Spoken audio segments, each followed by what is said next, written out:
What's cracking, everyone? My name is Ryan, and today I want to talk to you guys about the Dunu Falcon Ultra. Now, this is the latest in the Eclipse series of Dunu IEMs. It retails in for $239.99, and I want to send a special thank you out to Dunu for sending this in for my review. All thoughts and opinions are of my own.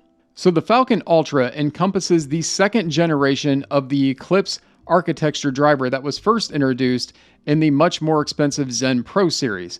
Now, these are single 10.7 millimeter dynamic drivers that are housed inside a lithium magnesium alloy dome structure, and they're kind of suspended in the air and have the suspension surround. So the combination of that and a very lightweight diaphragm are supposed to create a faster transient response and obviously just better performance for your music. Also, I will mention that these are housed also in an external ring type magnetic assembly. And basically what that means is that these are very strong magnets. So when you get them close together, they just are going to stick right away. Now that doesn't do any kind of damage to the driver. And then lastly, there is an enhanced damping architecture introduced here as well. And basically what that means is that when you put these in your ear, there's going to be less pressure created on the inner side of your ear canal, which is also very nice. Now, lastly, these are 16 ohms of impedance and have a sensitivity of 108 dB per milliwatt. Now, before we get into anything else, let's talk about the beautiful art that is the Falcon Ultra. All right, so first of all, the color of this IEM is called Blue Climb. Now, when you look at the box, they actually call it Vivid Blue. To me, this is Vivid Blue. It's got a premium metallic mirror finish to it, and I gotta tell you, when you flash this in the light, just the metallic blue is gonna give you all different shades. And I was really, really impressed when I opened up the box. I actually took a minute just to look at them and to kind of, reflect them in the light. And I was just taken back by that. And then when you look in closer on the outside of the IEM, there's the, the Dunu branding is machined on the outside of that. I mean, that's impressive. I love the attention to detail on that. And, let's face it, we like things to fit and to sound good. We also like them to look good too. And these look excellent. Now, fitment wise, each one of these is 10 grams. So they've got some heft to them and they're actually pretty cool to the touch. But when you put them in your ear, you might worry that being a little heavier, they might feel like they're going to slide out. They don't. They actually snug and fit right in. In fact, I use the cylinder tips that came with them. And when I got the size of those tips that fit my ear just fine, I have no issues at all with fit, and I am very picky with IEMs. And these are pretty comfortable. They're not, I don't think I found any IEM that's going to be the most comfortable thing in the world for me, but these are very comfortable, and yeah, I was really good with these IEMs. All right, so we've talked about build, we've talked about comfort, we've talked about the specifications, but what the hell do you get inside the box? Well, Dunu's got you taken care of. Right, really quick, if I can grab your attention here. I am really trying to grow this channel, and I have a personal goal of getting to 1,000 subscribers by the end of September. So, if you enjoy my content, if you haven't done so already, please subscribe to the channel and spread the word. Help me get to 1,000 by the end of September. I would greatly appreciate it. All right, back to more of me. All right, try to remember this all because there's so much that you get here. So the first thing you're going to get, of course, is the IEMs themselves. You are going to get 4 sets of tips. Now, 3 of those are the normal like dome-shaped silicone tips, but then you get the one shape of, I guess, Dunu tips that are the cylinder-shaped, which are my favorite ones. And you get multiple sizes of each one of those tips, by the way. You also get a really nice cable that you're seeing here and probably on some B-roll. And it's a nice braided cable. And it's actually their modular system. So this is Dunu's modular system. That's a 4-pin connector. So you get not 1, not 2, but 3 different types of plugins. So you're going to get a 3.5 mil plug. You're going to get a 4.4 balance plug. And you get a 6.3 adapter to go in a 3.5 mil, which is very nice for connectivity options. The other thing you get is a nice little cleaning brush to go with this. And you also get this very nice case that these are sitting on right now, as well as a mesh case, which I thought this was actually a really good idea so that you could put the IEMs inside of these mesh pouches and separate them apart so they don't cling together and scratch or anything like that. And the last thing that you get are 2 sets of tuning nozzles. Now, the first set's already on the IEM, and they are the blue color, vivid blue, whichever you want to call them. And then the second set is a brass or a gold color. To me, it's more like brass. And they're going to give you 2 different types of sound signatures, which we are going to talk about here momentarily. So very impressive for the package that you get. All of this sounds great so far. But how do they sound? Right, so for starting with the default blue nozzle, I'm going to tell you that the sound to me is a very Harman-ish type tuning. And I say that because there is good extension and elevation in the bass. There is definitely good representation of the mid-range and a little bit of peakiness into the treble at times, kind of a Harman type tuning. Well, it deviates a little bit here and there, and I'm going to talk about that. So let's start with bass first, and I want to bring up the track called Blah Blah Blah by Armin van Buuren. Now, besides the fact that some of my videos are blah blah blah, I brought up that track because it's an EDM electronic type track, and it's got some very fast bass that hits really hard at times, and kind of goes back to what I was saying about the diaphragm and how it's supposed to have fast transient response. Well, it definitely does with that track, with this song, and that it just hits very fast. There's no rolling off or things like that. It's on to the next note, onto the next hit of bass. And it's also very fulfilling bass. And I guess best way I know to describe that is one of my favorite things, donuts. So if you ever get a donut and you have some nice cream filling inside, well, this is like having all of that cream filling and nothing left to be desired as far as the bass goes. And I love that about the bass impact of this IEM, and it can be very full.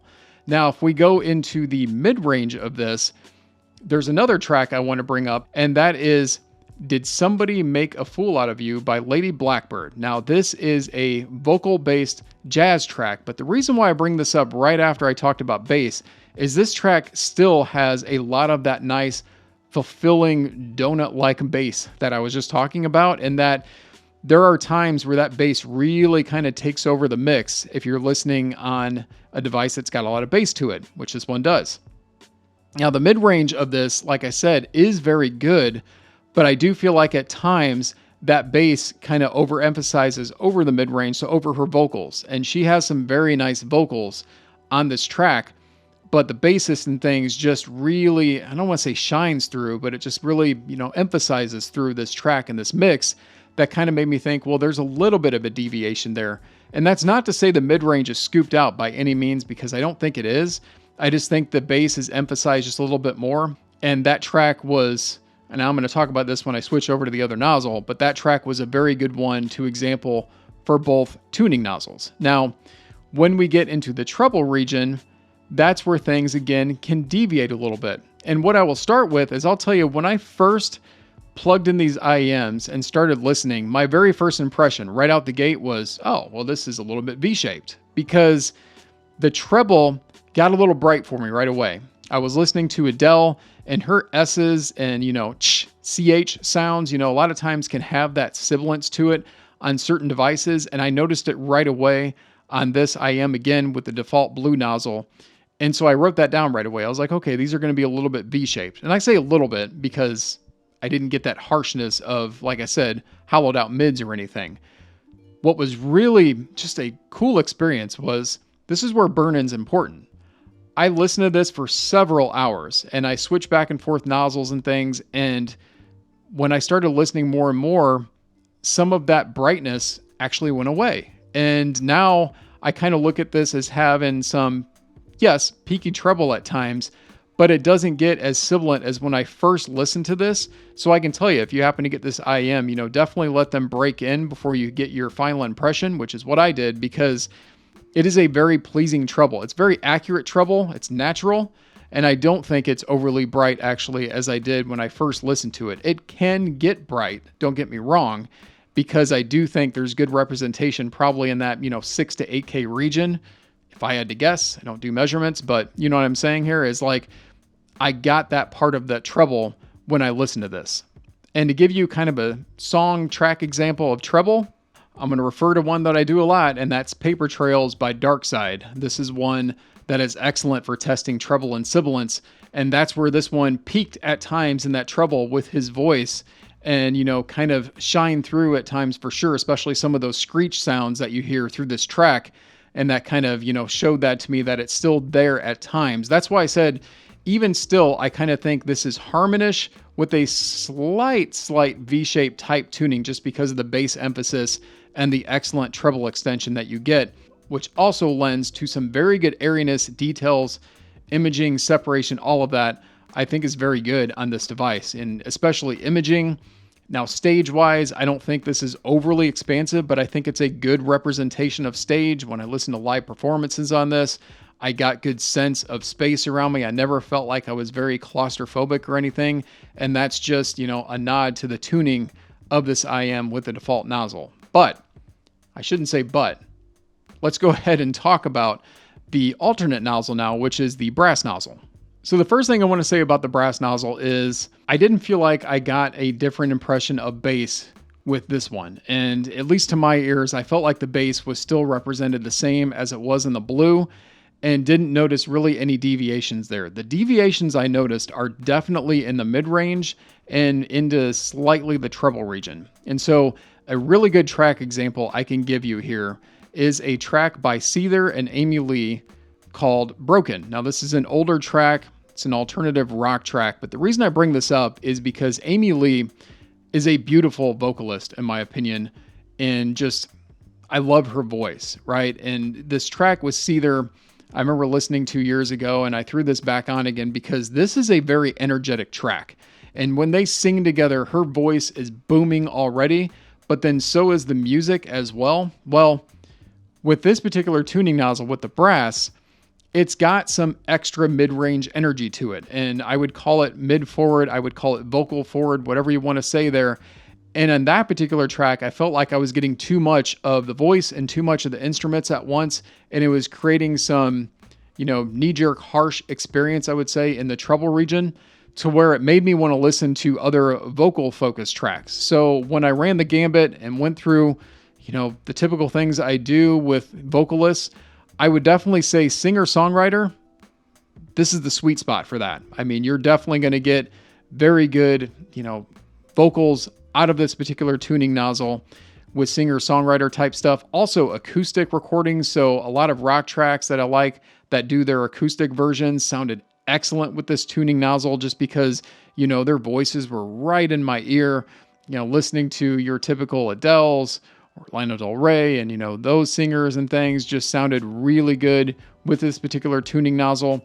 But I would say rock music, metal music and things, anything that's just got a lot going on in the mid-range along with vocals can get a little bit lost at times. And I definitely preferred the other nozzle for some of that because I still think vocals and things and vocalists can sound good on that. It's just not as energized as what this one is in that mid-range. And then the treble region is also a little bit different in that I think it's a little bit warmer in the treble. There's definitely not as much of that brightness as I heard on the default nozzle. And that's also good for vocalists because, you know, if you're going to be listening to vocal focused music, you're not really going to want that, you know, brightness and that piercing sound of treble in your ear. And I felt like they did an excellent job with the tuning of that to give you a different flavor, but also not lose out in bass. And there is one more genre I don't really talk about much, but I did try it on this tuning nozzle, and that's R&B. There is a new track by an artist, Grace Weber, called Intimate. And I listened to that on Tidal. It just came out, and I loved that track. Her voice was beautiful on this, and you got that nice low beat of the, you know, the R&B music, the beats that you typically get out of that. And was just a nice, relaxing, just chill with the candlelight type listen when I was listening to that on the Falcon Ultra. And I love that. So bottom line is, I think this is an excellent IEM for the price, for the package of everything that you get with it, and just how beautiful it is. I think Dunu's got a winner here, especially in the $200 region.